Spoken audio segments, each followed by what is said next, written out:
बिटिया खड़े हो गई। गाय से कहा है तुम क्यों रो रही हो? गाय ने कहा महाराज हमारे रोने का कारण आप न पूछो, क्योंकि आप मुझे गाय के रूप में देख रहे हो, लेकिन मैं गाय नहीं हूँ, मैं पृथ्वी हूँ। मेरे ऊपर चाहे कितनी भी जनसंख्या बढ़ जाए, लेकिन मैं मन में शंका नहीं लाती। लेकिन पापी अगर पैदा होने लगे तो उनके पापों का बोझ हमसे सहन नहीं होता। महाराज अब तो कलयुग है। धर्म कहने लगा महाराज मैं भी बैल नहीं जाए जुलुम जो होता तेरा जापे और चुगला खोल गई माना मरे तो अपनी नफ्स में सुख।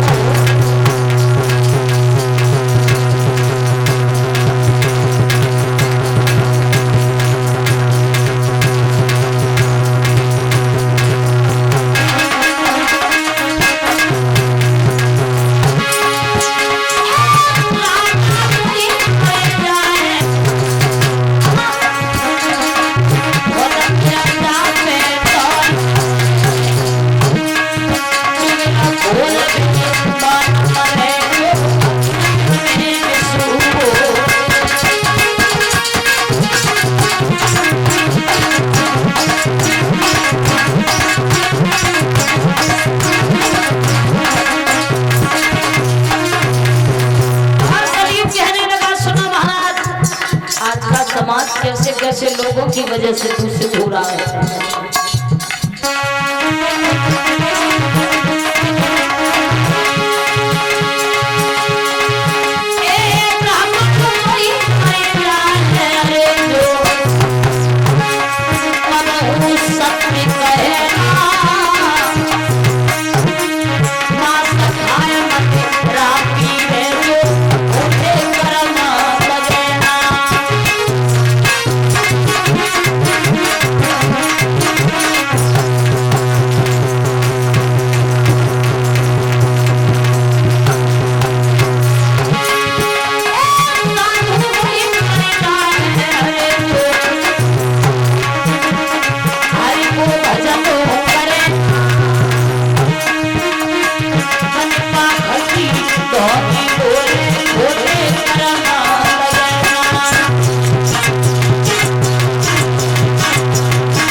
शराबी ब्राह्मण और ढोंगी महात्मा ऐसे लोग कभी समाज का कल्याण नहीं कर सकते। समाज की बात है, घर में घर कैसे कैसे लोगों की वजह से बिगड़ रही है। बोले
जिस घर में अन्यायी राजा, ढोंगी महात्मा, शराबी या मांसाहारी ब्राह्मण रहेगा, वो कभी समाज का कल्याण नहीं कर सकता। अच्छा, कलयुग ने कहा महाराज अगर मेरे अंदर अवगुण हैं तो कोई ना कोई गुण जरूर होगा, तुम्हें परेशानी न हो तो मैं बताऊं मेरे अंदर गुण कौन सा है। परीक्षा सोचने लगी, न जाने ऐसी कौन सी खास बात होगी। हाँ बताओ, तुम्हारे अंदर गुण कौन सा है?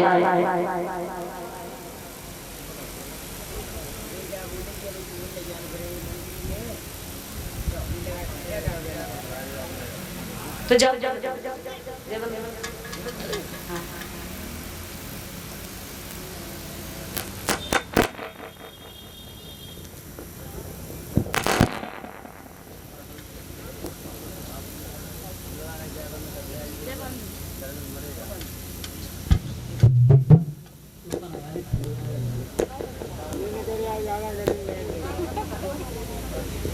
नहीं जो कोई बात है कि मंत्री जी हैं तब पंखा लगे, हम कह रहे हैं पंखा जहाँ लगाए तो मंत्री जी हैं तब लगे हो। जो भागवत तभी शुरू कराते मंत्री जी आते तब।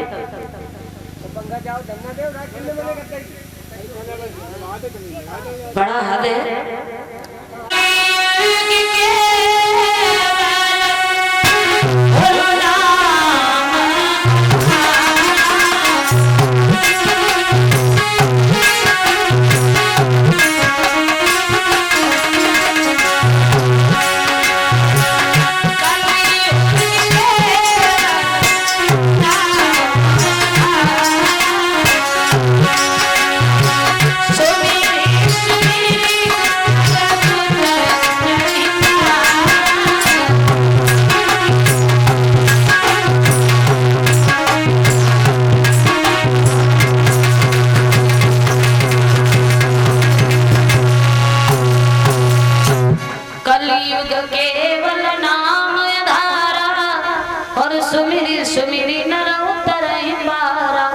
कलयुग में नाम लेने से उद्धार होगा।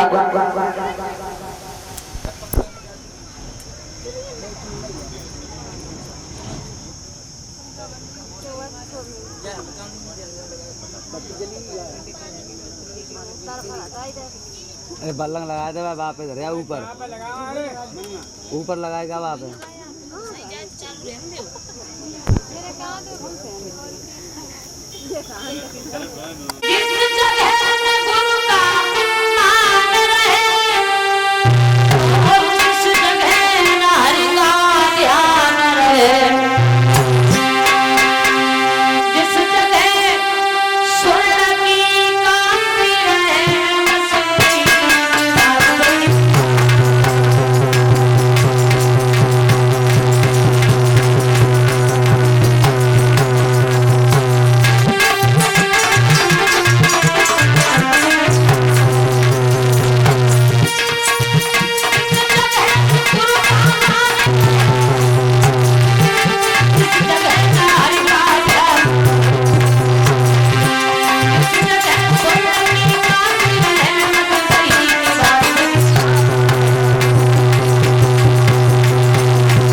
स्वर्ण यानी सोने में भी तुम पास करो। जैसे सोने में पास करने को कहा, कलयुग ने छोटा सा रूप बनाया।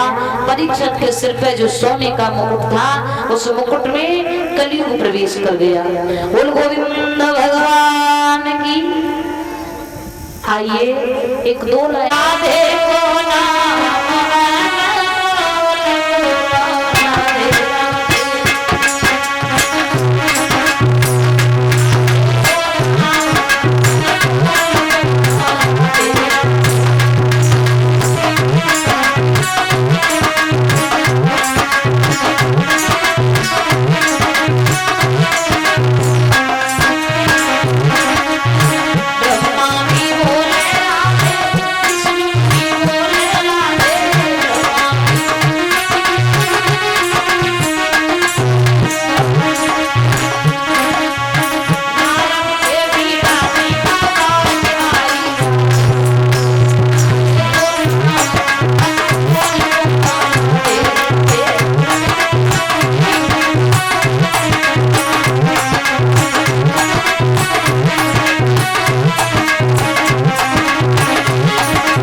बच्चों, भगवान की सुंदर कथा में यानी इधर परीक्षित के सिर पर कलयुग सवार हुआ है।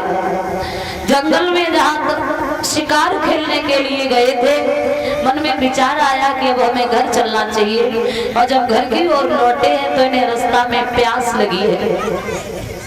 प्यास के मारे परेशान होने लगे। आवाज लगाई, भैया अगर कोई मेरी आवाज सुन रहा हो तो मैं थोड़ा पानी पिला दूं। जंगल में परीक्षित आवाज लगाते हैं।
जंगल में आवाज लगाते रहे हैं पानी पिला दो, लेकिन दूर दूर जंगल में कोई कहीं नजर नहीं आ रहा था। पानी के कारण बड़े प्यासे थे। महात्मा जी के आश्रम पर पहुंचे, सोचा कि महात्मा बिना पानी के नहीं रहते, उनका कमंडल कभी खाली नहीं होता। आवाज लगाई है महात्मा जी के आश्रम पे, महाराज थोड़ा हमें पानी पिला दो। लेकिन जब आवाज लगाई तब महात्मा जी आंखों को बंद करे भगवान के चिंतन में लगे थे। आवाज कोई दोबारा नहीं आई। परीक्षित के सिर पे तो कली वही सवार था, और जैसे ही परीक्षित ने देखा मन में सोच गए शायद महात्मा ने हमें देख के आंखें बंद कर ली हैं, कहीं हमसे पानी न मांगे। अरे पानी की तो किसी से मना नहीं किया जाता, और हमें देखकर आंखें जो बंद की हैं, इसका मतलब यह है कि इस महात्मा को बड़ा घमंड है। हमारे टुकड़े खाकर हमारे ऊपर जो अभिमान दिखा रहा है। आवाज लगाई है, मूर्ख सन्यासी तू हमारा अपमान जो कर रहा है। पास में मरा हुआ सर्प पड़ा था, उठा के महाराज की गले में डाल दिया। तूने मेरा अपमान किया और मैं तेरा अपमान करता हूँ।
जवाब दिया है, 7वें रोज यही तक्षक सर्प जीवित होकर तुझे जसेगा। साथ ही साथ में 101 रुपया हमारे भैया बीरन सिंह ड्राइवर, ये बल्लभपुर औछा के रहने वाले हैं, उनकी ओर से 101 रुपया हमारे पास में। कितने कांटे आए थे? और जी हमारे तुम्हारे पड़ोसी भैया और आए। हाँ, हम सोच भी नहीं रहे थे तुम इतनी दूर तक इधर मिल जाओगे। 101 रुपया बीरन सिंह ड्राइवर जी की ओर से है।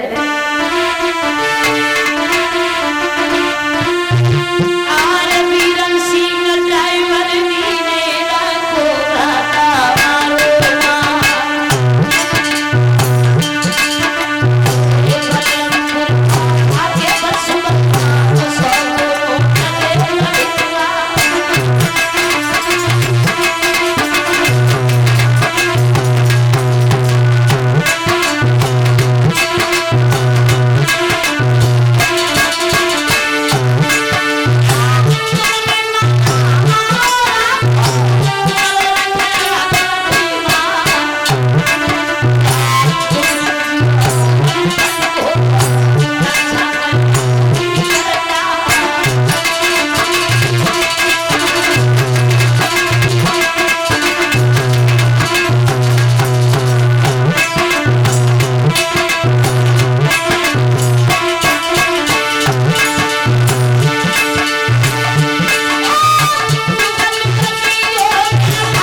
सोबत। हाँ हाँ, 101 रुपया हमारे पास में है। ये होली दिख रहे हैं, होली का समय है, आप भजन सुना देंगे। मोहित जेसीबी अकबर ऑपरेटर, 101 रुपया हमारे पास में है। इसमें एक वजन लिखा है, मेरा दिल सवरिया से।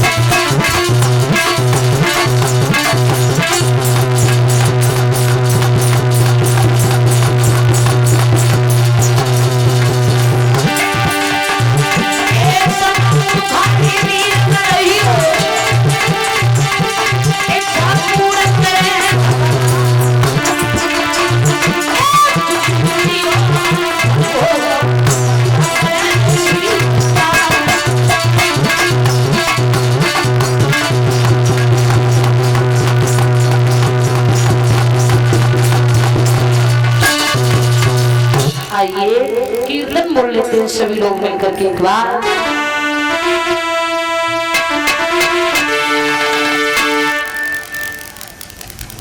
अटका सावरिया से भी तो नया, ठीक है। 51 रुपया अरविंद नौली के रहने वाले हैं। 51 रुपया हमारे पास में।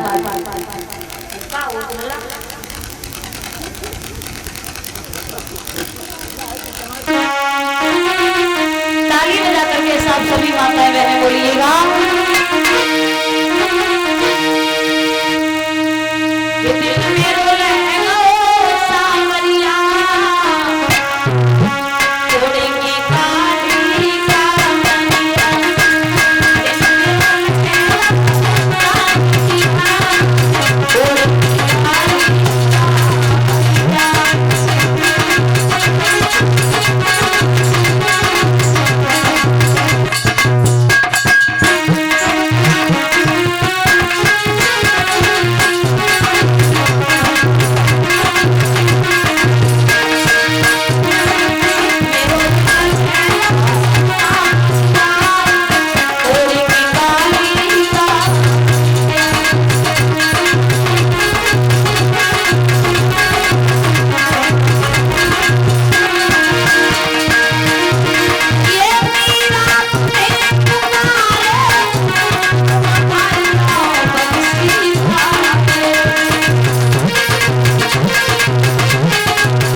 बोलिए गोविंद भगवान की।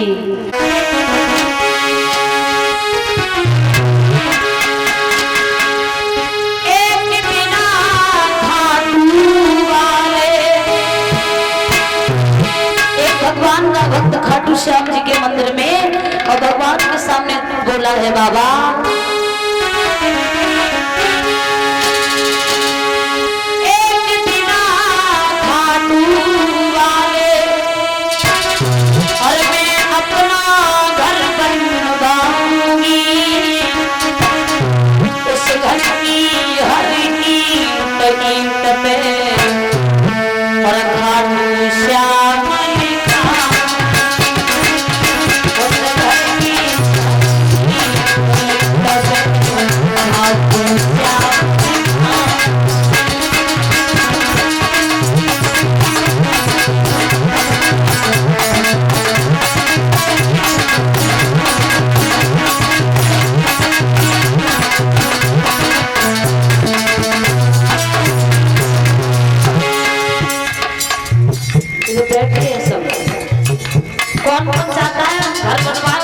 भगवान के नाम की एक एक गीत लगे चाहते हो तो आप उठाओ पंडाल पीछे कोई ना चल भगवान के नाम की गीत लग जाए घर में। कैसे इंसान हो, अरे अरे के वासियों अगर चाहते हो तो ऊपर हाथ उठा के बोलिए।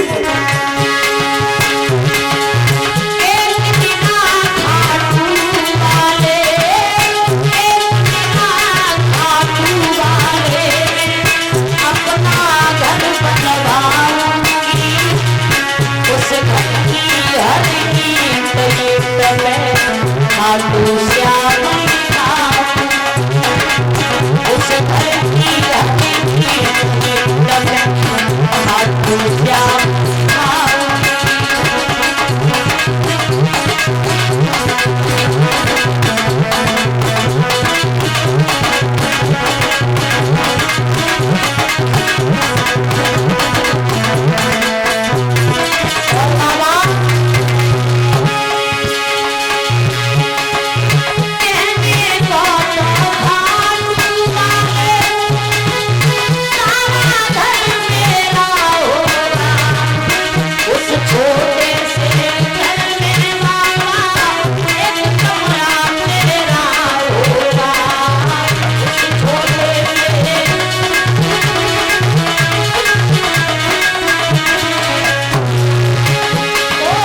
श्याम वरदान दो कि हम 5 वर्ष के बने रहेंगे। ब्रह्मा जी ने सोचा, हम सोच रहे थे कि बड़े होंगे, बड़े होकर ये सृष्टि उत्पन्न करेंगे, लेकिन इन्होंने वरदान मांग लिया 5 ही वर्ष के रहे, तो 5 वर्ष का बच्चा कहीं सृष्टि नहीं चला सकता। प्रिय श्रोताओं, ब्रह्मा जी को वरदान तो देना पड़ा, लेकिन क्रोध में आकर के अब की बार इन्होंने तमोगुणी संतान पैदा करने लगे, आपस में लड़ भिड़ के मरने लगे। सोचा ऐसे भी सृष्टि नहीं चल सकती। ब्रह्मा जी ने एक सुंदर कन्या को अवतरित किया है, चेहरा चंद्रमा के समान जिसका चमकता था, देखने में बड़ी ही सुंदर थी, जो ब्रह्मा जी ने पुत्री को प्रकट किया है। कवि ने तो यहाँ तक वर्णन किया है,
पहना था, चंद्रमा के समान चेहरा चमकता था।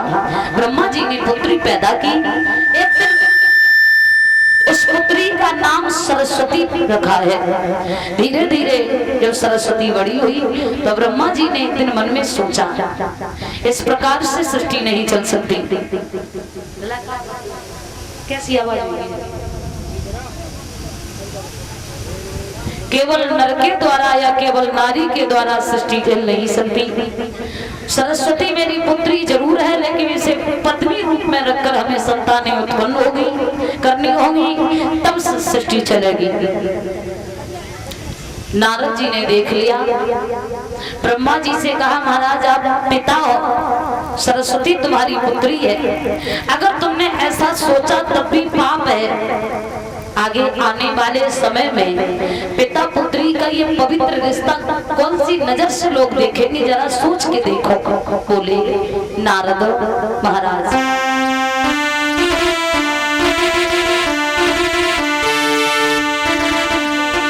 कि तुम पिता रूप ये कन्या है, और अगर यही नियम बनी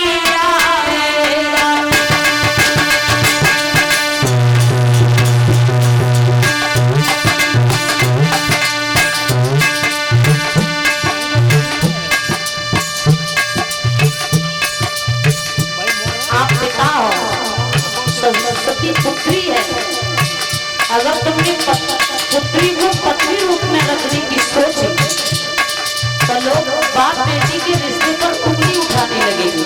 महाराज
महाराज, तुमने जो विचार किया इस शरीर से, ये शरीर तुम्हारा दूषित हो चुका है।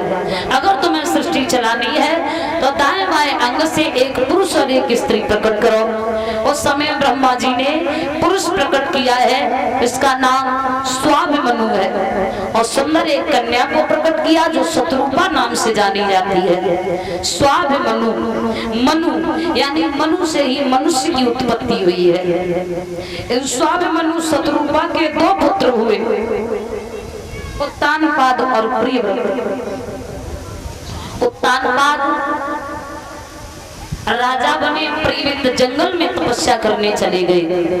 इन उत्तानपाद राजा की पत्नी थी सुनीति, बड़ी सुंदर स्त्री थी, सुलक्षणी थी। सुबह उठकर सबसे पहले पति का स्वागत, बड़ों का आशीर्वाद लेती थी। लेकिन फिर भी उत्तानपाद के घर में सुख चैन नहीं था, धन था, लेकिन आइए सभी लोग मिलकर के मन बाड़ी पवित्र करते हुए, हाथ अगर अपवित्र हो जाए महाराज, हाथ अगर अपवित्र हो जाए तो गंगा जल वगैरह से साफ हो सकते हैं। और बाड़ी ये पवित्र ऐसे होती है, किसी के लिए बुरा बोल दिया, किसी को गाली दे दी, अब बाड़ी कैसे पवित्र होगी? भगवान का नाम लेने से। आइए सभी लोग मिलकर के बोलिएगा,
रात का है ना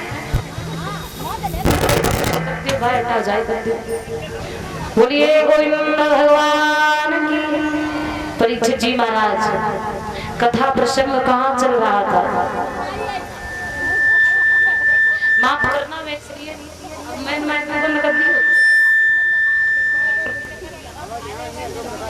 इसलिए नहीं पूछ रही कि मैं अपने आप को विद्वान साबित करना चाहती हूँ, केवल इसलिए पूछ रही हूँ कि तुम्हारा ध्यान जो इधर उधर भटक गया हो है? अच्छा चलो एक बार कोई बात नहीं है।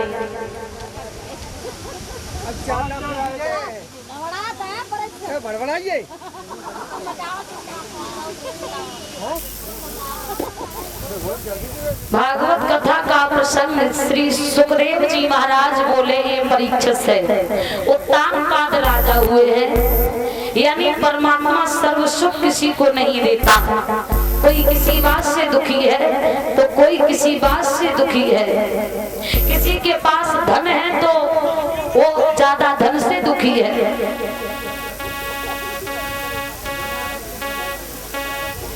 यानी समाज में देख लो, किसी के पुत्र नहीं है तो वो पुत्र पाने के लिए दुखी है, किसी के पुत्र है तो वो पुत्र से ही दुखी है, किसी का सम्मान नहीं है समाज में तो सम्मान पाने के लिए दुखी है, किसी का इतना सम्मान है कि लोगों के बीच समय दे नहीं पाते, इस चीज से लोग परेशान हैं। उत्तानपाद महाराज के आंगन में सब कुछ होने के बावजूद एक पुत्र नहीं है। पत्नी बड़ी परेशान रहती है, क्योंकि अगर 2-4 साल गुजर जाए किसी के बेटा या बेटी न हो तो मोहल्ला में लोग तरह तरह की बातें करने लगते, भैया निर्वंशिया है, जहाँ से तो दूर रहो, अगर इसका चेहरा देख लिया तो पूरा दिन खराब हो जाएगा। चला बॉक्स बंद करके हॉर्न चालू करो तो हर चीज की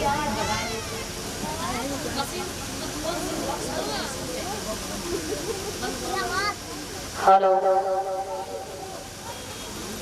hello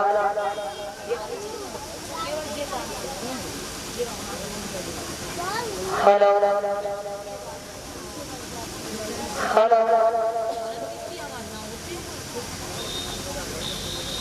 hello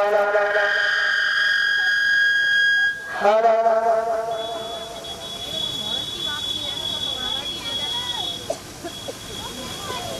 hello Radhe Radhe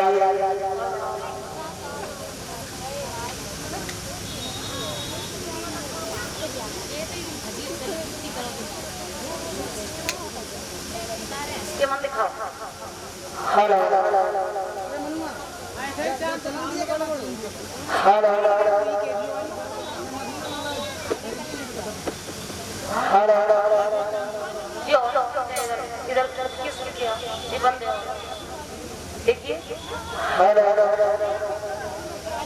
कैसे जाता है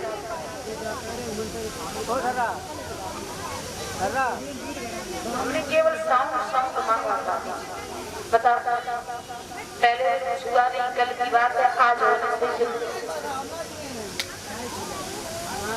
हेलो हेलो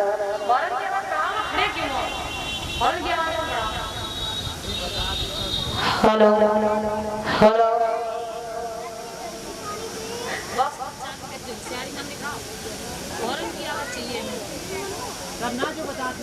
हेलो हेलो सामने वाले हेलो हेलो हेलो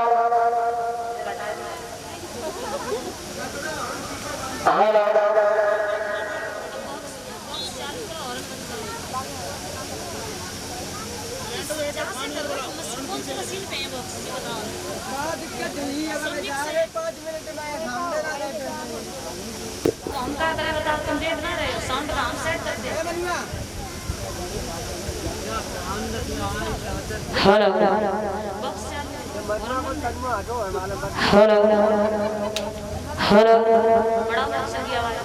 आगे पीछे दोनों की आवाज राधे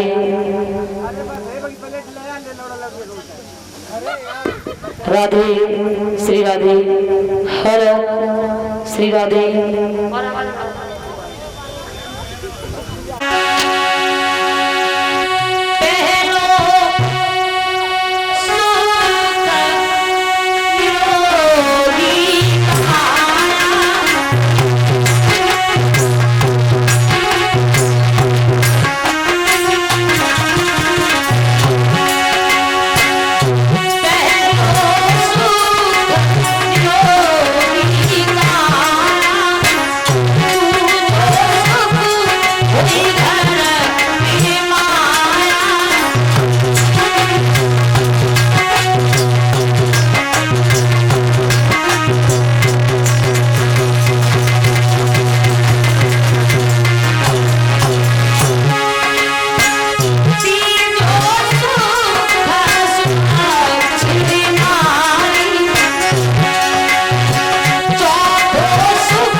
और दूजो सुख होई घर में माया, तीजो सुख सुलक्षणी नारी, चौथो सुख सुत आज्ञाकारी।